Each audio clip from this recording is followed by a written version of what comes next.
October is my favorite month to throw topwater, but not every day you go out on the lake in the month of October can you catch 5 bass on a topwater.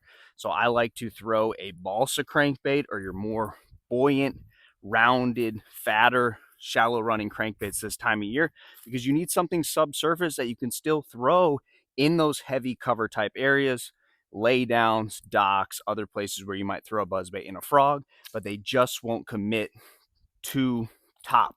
They need something subsurface, and a crankbait is going to get bites on those type places better than anything this time of year. And when you have fish that are just slapping at it like a swim jig or a chatterbait, you're going to connect on a whole lot more with treble hooks. So it's all about your shallow running crankbaits when you can't get enough bites on top in the month of October. Welcome back to the channel. Thank y'all for hanging with me on this Thursday. So October is a month about topwater, but unfortunately, it's really tough this time of year. So if you think you can just go out and throw topwater all day, you're probably going to get one bite on a buzzbait, one bite on a spook, and couple other bites throughout the day, but that might be it. So I always like to mix some subsurface baits in this time of year. Once we start getting a little bit of cool weather, that subsurface bite starts to come back and you can catch some big fish doing it. So cranking is one that I really like when the conditions are tough.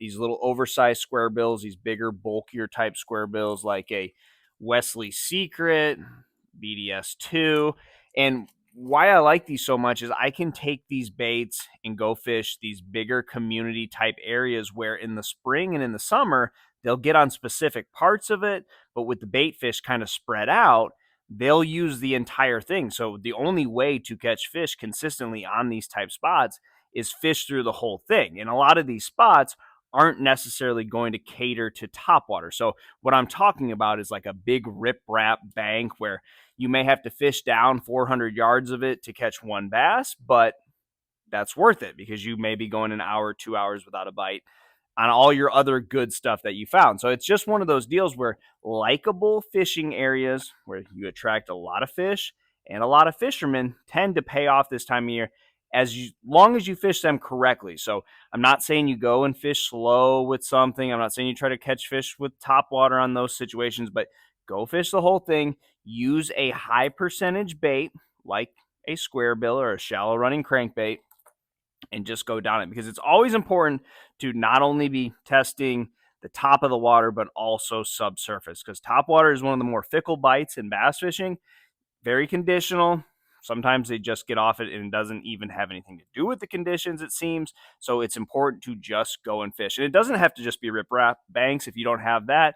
It could be a big area with a couple points and drains where in the spring and the summer, again, you just catch them on the point, you just catch them on the drain. You pretty much only have to go up to the high percentage places and make 10 casts to know if there's fish there.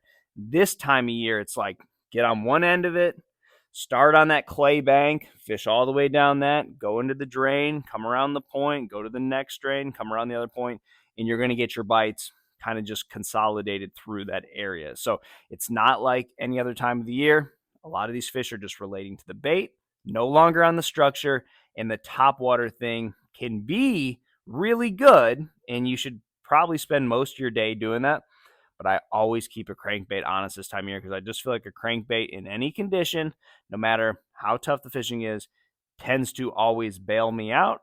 And you're probably going to need to be bailed out this time of year. So the reason I like these bigger, bulkier type crankbaits is they wobble. They're a little bit more buoyant. You can fish them shallower water. You can keep them up out of the grass if you have grass or wood on your lake. So they just are a lot more manageable for me. They fish more to me like a chatterbait than your typical crankbait, and you can throw them in the same areas.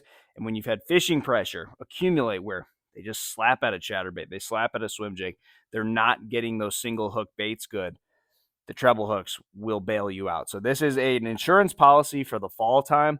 I tend to always have this tied on, and it just seems like I need one or two.